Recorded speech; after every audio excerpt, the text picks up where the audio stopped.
Greetings, POWAB family, friends, and partners.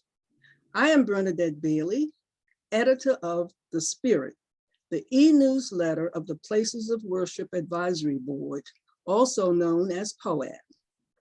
The vision of POWAB is to connect people and communities to resources to achieve and support whole person health in mind, body, and spirit.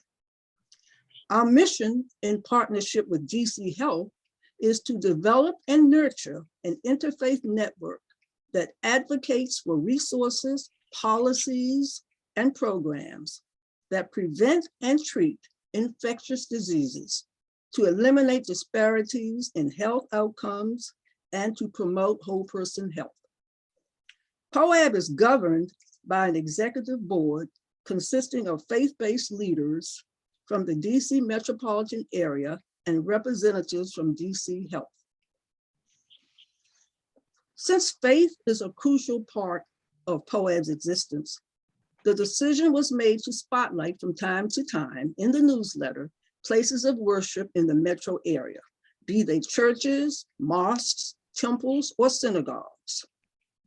Several months ago, you may recall, we featured Inner Light Ministries in Imani Temple African American community. Today, our guest is Pastor Mark Venson of Ebenezer United Methodist Church in Lanham, Maryland. And full disclosure, he is my pastor. I have been a member of Ebenezer since 2003. So Pastor Venson, I want to first welcome you and thank you for agreeing to be our guest today. Well, thank you. And it is my pleasure to be with you in this way. I've viewed some of your previous work with this organization and your podcasts or your interviews, and certainly commend you for all that you do in service to others, and certainly commend you certainly for what you do with our church to keep us connected. All right, thank you so much for that. So let's begin with some background information. I know you are a local product, so can you talk to us something about say something about your schooling, for example? Like which schools did you attend? Sure, yes. I am a native Washingtonian.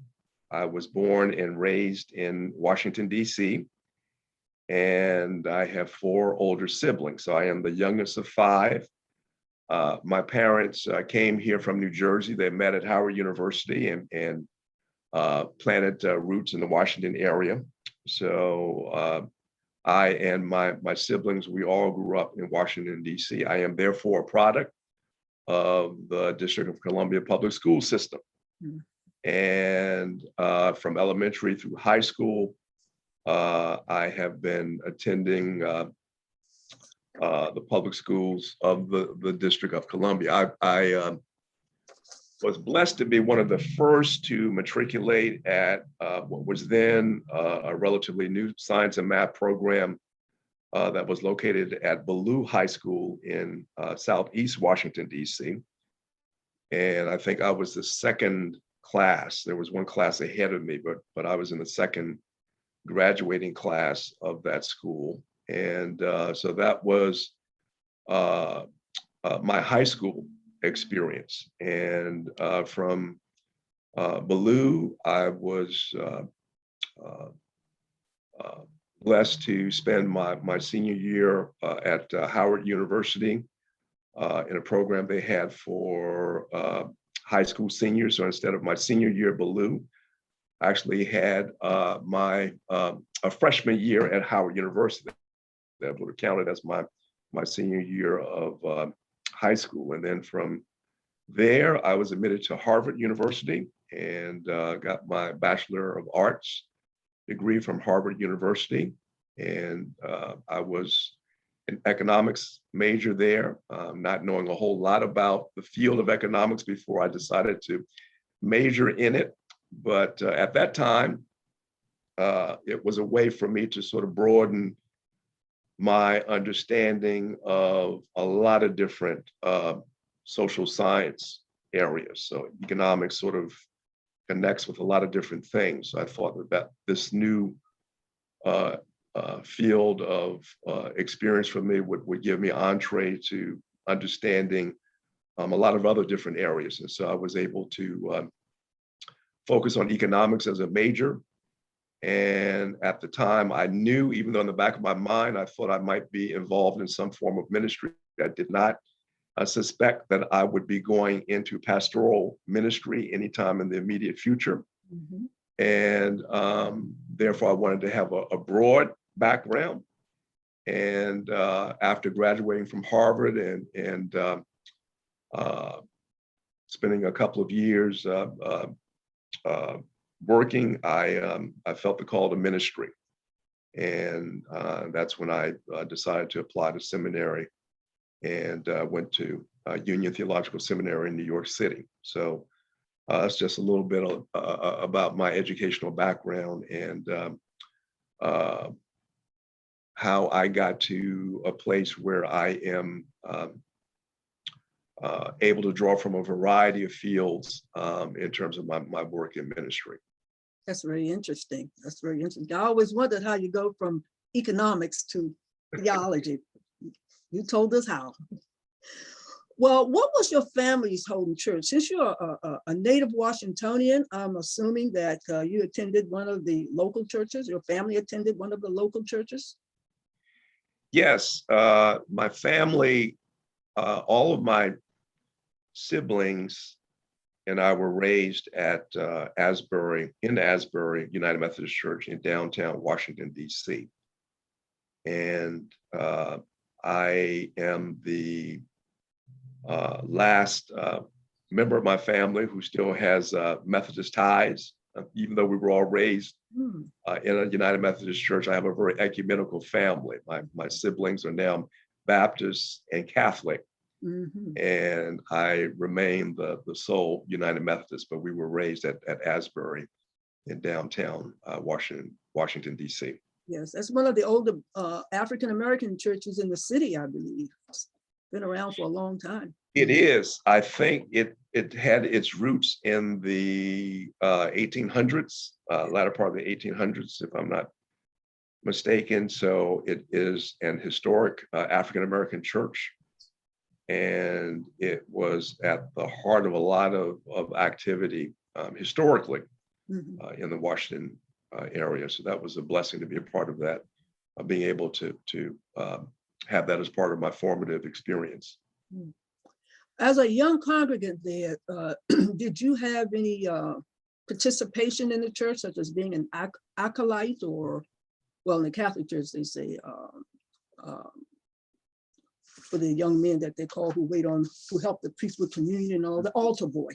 So I don't think they have that in the Methodist Church, but did you have those types of responsibilities when you were at your home church?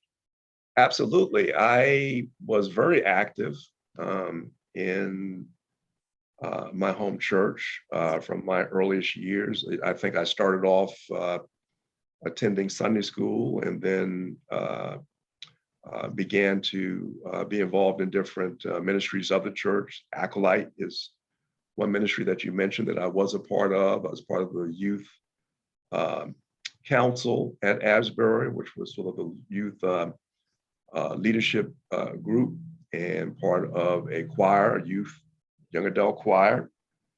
And I think what was unique about my experience at Ebenezer was that I was able to have a broader understanding of the denominational church through my exposure to two of the boards of the United Methodist Church. As a youth, I was asked to be a part of the Board of Global Ministries, which is the major mission board of the church. And I was a youth delegate. That the boards were very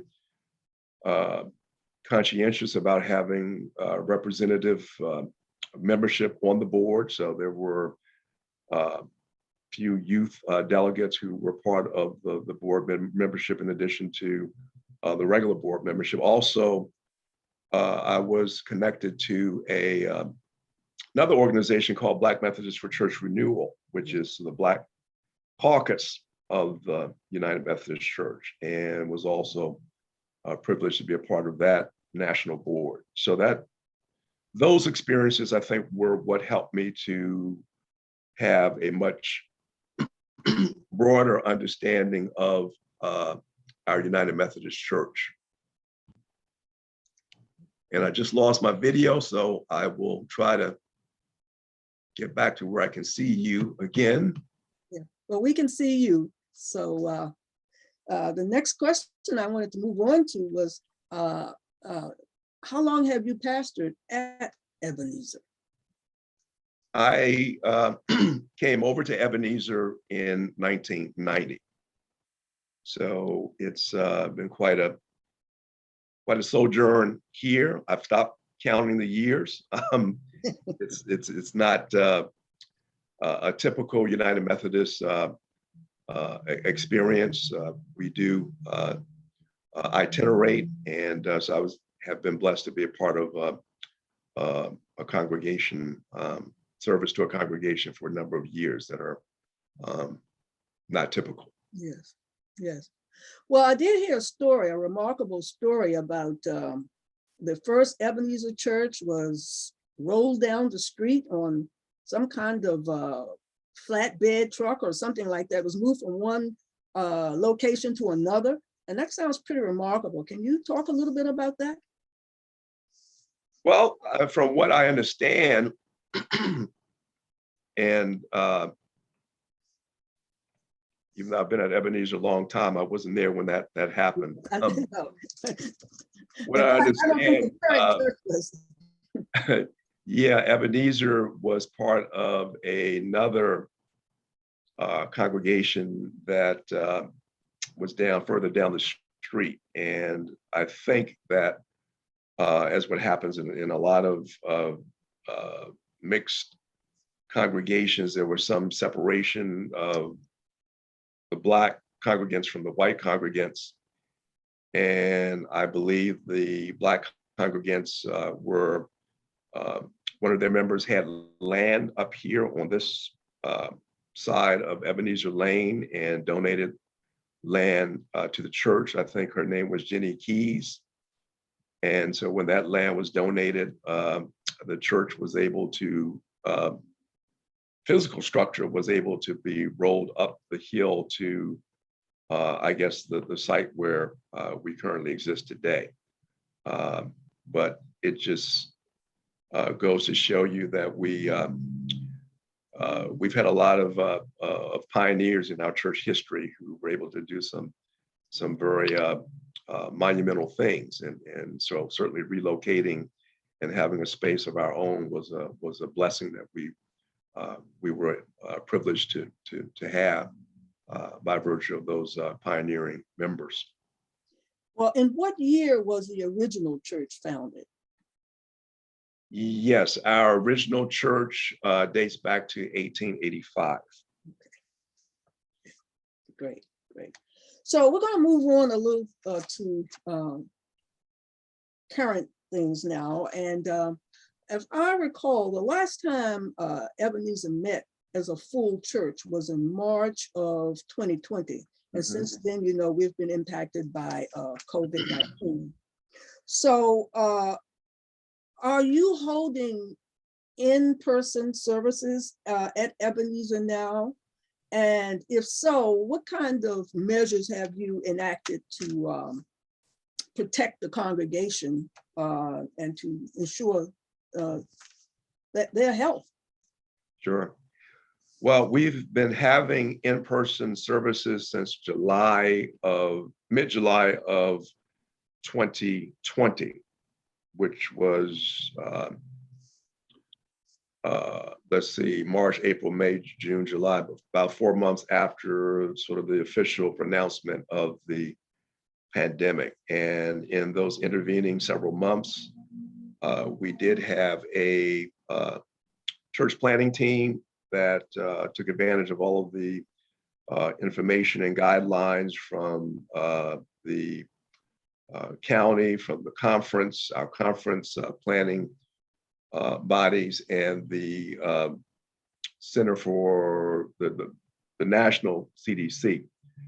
And so we use those guidelines to put together a protocol that would ensure our congregational safety if we did return to the facility, which, as I said, we did do in mid-July of 2020.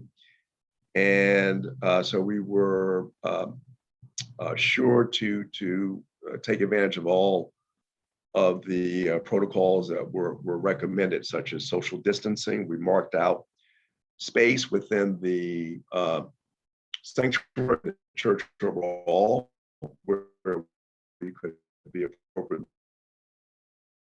We put together cleaning protocols for making sure that our spaces were appropriately cleaned and sanitized. We have guidelines for using facial coverings for the persons who come into the space.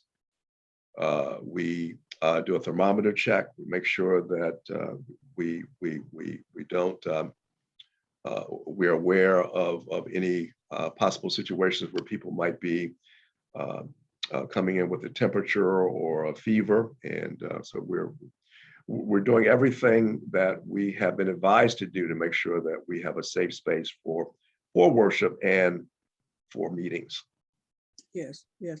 You know, I think it's difficult for churches to try to even venture to guess when they'll be meeting in as a full congregation, because it seems like every once in a while when we think we're making progress, there's this new variant that pops up. And, you know, so we just have to play it by ear to see when we'll be able to meet, when it's healthy, when we can meet in a healthy atmosphere for the congregants. So could you tell us a little bit about, I want to talk a little bit about the makeup of Ebenezer. And tell us a little bit about the choirs that you have at Ebenezer. Okay, well, our, of course, now during this COVID season, we don't have any active choir participation because of the protocols we have in place and protocols we have for distancing. But prior to that, we did have a pretty good range of choirs that we thought would represent our diverse musical heritage. So we had choirs for different age groups: children's choir, gospel choir, chancel choir that does traditional music, and we also have instrumentalists who accompany our different choirs. On special occasions, we have women's choir. We also have a men's choir. And we did something, I think, which is relatively unique. You don't see this a lot, but we did have a handbell choir. Yeah. And that was a way to sort of bridge the generational gap between young and older, I should say, and giving people of different generations an opportunity to make music together and to learn music, because when you play a handbell, you have to read music. And so that was a good training opportunity for those individuals. So we had a pretty good mix of choirs that I think reflect our diverse musical heritage as a people, as persons who, or choirs that could connect with people of different generations, and that would support what we were attempting to do in worship. So I think we were blessed that we had the kind of diversity that we had. Yes, I agree. I agree. Well, what about some of your ministries? Can you talk to us about some of the ministries that are at Ebenezer? Well, you would know as well as anyone, since you have been involved in several of these ministries. You are our coordinator for our HIV/AIDS ministry, and we're grateful for your leadership in that arena and how you keep us connected with other organizations in this broader area.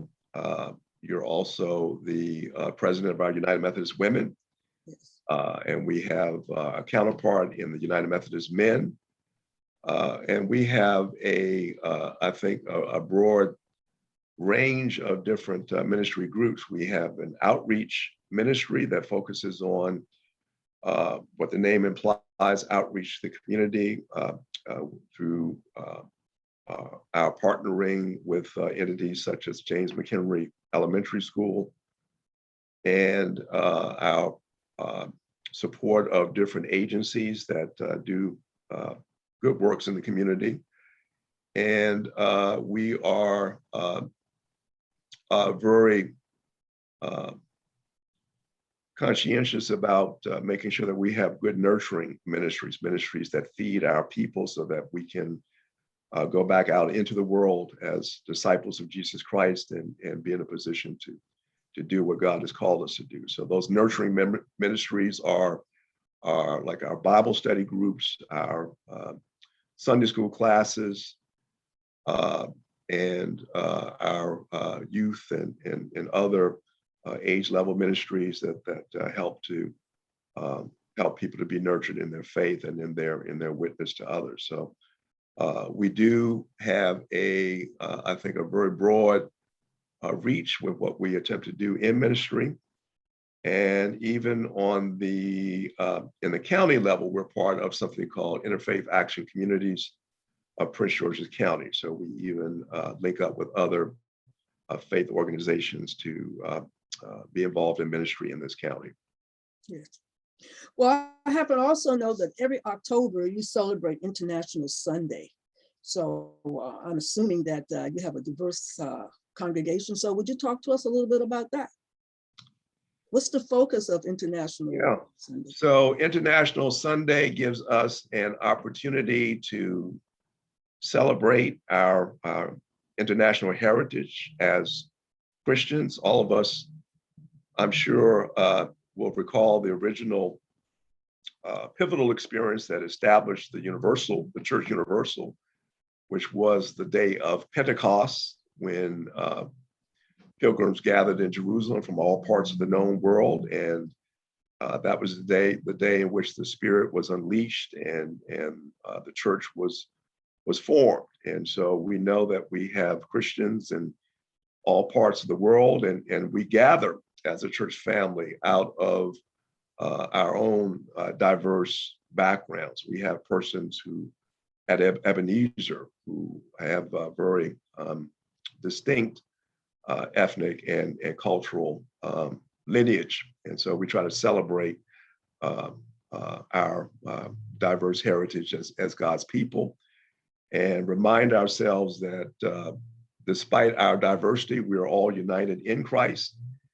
And it's also an opportunity for us to fellowship with other Christians. Usually we have a speaker from the outside to come in and share something about another Christian fellowship.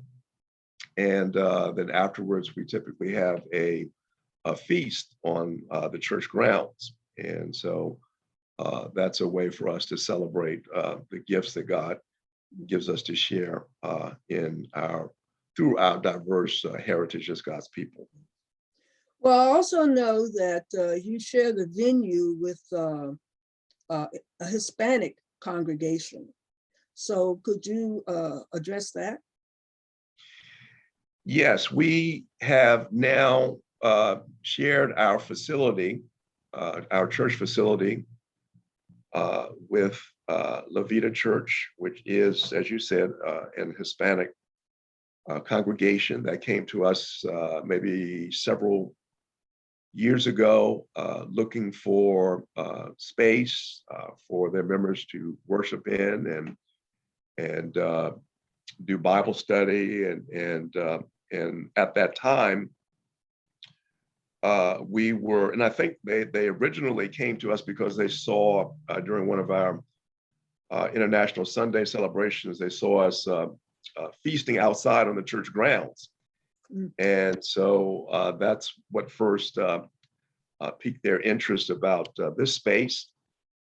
And when they came to us with a request to share our facilities, it was really like an answer to prayer, because our congregation sits in a in the midst of a community whose demographics are changing, and the fastest growing demographic in this community is the Latino Hispanic demographic. And we were looking for ways to do outreach to that Hispanic demographic in our community.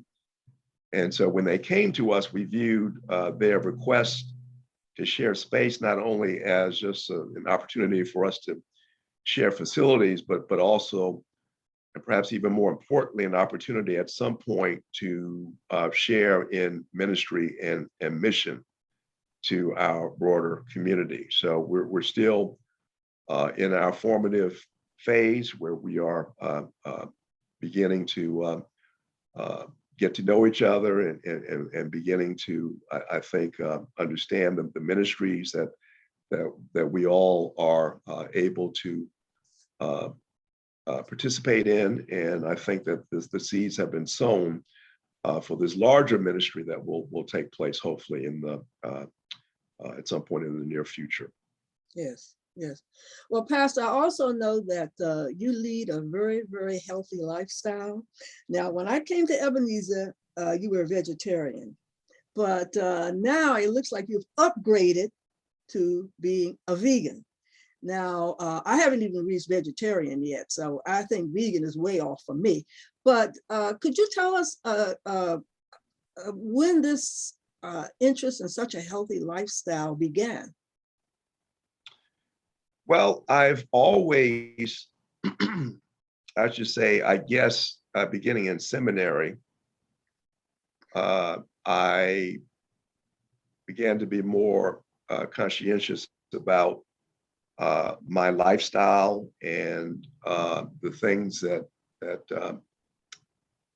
I did that impacted other living creatures and impacted the environment. And diet is one of those things, obviously, that all of us has a say in what we eat, what we choose to eat, what we choose not to eat. And so I would say that my interest in becoming a vegetarian started around that time. As a matter of fact, in seminary, I made the choice of no longer eating red meat during the time I was in seminary. And so it was a gradual transition for me, going from just eating poultry and fish, and ultimately reaching a point where I said, you know what, I can graduate from this level of not eating red meat to a higher level of not eating even poultry and fish, which is where I wanted to go ultimately anyway. And so I think in the early 1990s, I made the switch to becoming a vegetarian. I did continue to eat dairy products and eggs. And during most of my period, I have been more of a vegetarian than a vegan. I did briefly become a vegan, but then after traveling to different cities for different meetings, I found that it was very difficult for me to get the protein that I needed, because not every area is as cosmopolitan as this area. So it was becoming difficult for me to get protein through strictly vegetarian vegan sources. So I went back to at least eating eggs. And so that's now the only non-vegan source that I eat. But all of my other food options are plant-based. And I think as we become more and more aware of the impact we have on our environment, we become more and more aware of how these personal choices impact our environment. It takes more energy to raise livestock and animals for meat consumption, yes, than it would if we had more of our food choices from plant-based sources.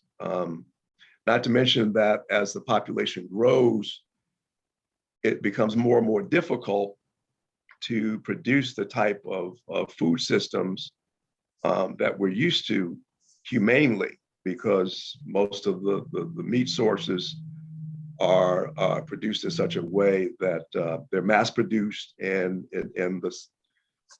it's far less humane than those days when you had livestock that were able to move around and graze freely and not be caged up or not be confined and fed with a lot of things that sort of pump up their weight more quickly than what is natural for them. So yeah, it's an ethical and a theological choice on my part to try and be a good steward of God's creation, to be a good steward of our environment. And also these, I think this kind of plant-based diet is a very healthy, from what we're learning now through all the things that we know now about, how different things that affect our bodies, a very healthy lifestyle. I think all of us could do better by eating less meat and more plant-based food. So it's I finally reached a place where I feel like I have control over most of my impact on the environment by virtue of the things I eat. Yes. And things I choose not to eat. Yes, well, that's great to know. That's great to hear. So, Pastor, as we conclude our interview, is there something you want to tell us? Well, for example, tell us something about Ebenezer that would be an incentive for people to come join us, either on a Sunday or either permanently.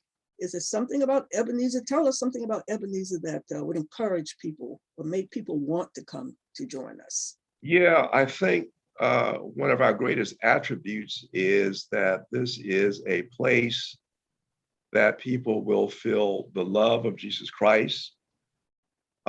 They will be provided with opportunities to have their faith nurtured, both in worship and in smaller groups with fellow sojourners in the faith. And it's a place where persons don't have to worry about getting lost in the fellowship, because we are of such a size that I think we are able to, we know, we have a chance to get to know each other, to build relationships with each other, to fellowship together in Bible study, in ministry, in the ways that we give our witness to the world. And so it's a place where I think people can really feel like they're at home, that people know them and they have a chance to get to know other people, and a place where one's faith can be appropriately nurtured. You won't get lost in the shuffle. People will reach out to you if you have some particular need. People will surround you with love. And I think that exemplifies what it truly means to be a part of the body of Jesus Christ. We are his hands and feet, his eyes and ears. And it's important that we recognize that all of us have gifts and talents to share. And it's also important for us to continue to grow our discipleship so that we can follow Christ in the areas of ministry and witness that he would lead us in. So it's I think Ebenezer is a very good place for all of those things to happen. Thank you. Well, thank you for being our guest today. We thoroughly enjoyed it. We hope that you enjoyed your time spent with us also. I have. Thank you. Yeah, well, thank you. For our listeners, if you want more information about the Places of Worship Advisory Board, you can contact Revsalia, and that's S-A-L-I-A. She's our co-lead for membership. And her email is, I'm going to spell it, REVSALIA@yahoo.com. And you can contact me at my email. I'm Bernadette Bailey, and I'm at catwoman43@gmail.com. Please join us at our monthly POAB meeting. It's the second Friday of every month. And we have a website, www.dchealth.dc.gov//POAB. Or you can give us a call at 202-671-5061. Thank you very much. And we thoroughly hope that you enjoyed this interview with Pastor Mark Venson. Thank you. Thank you.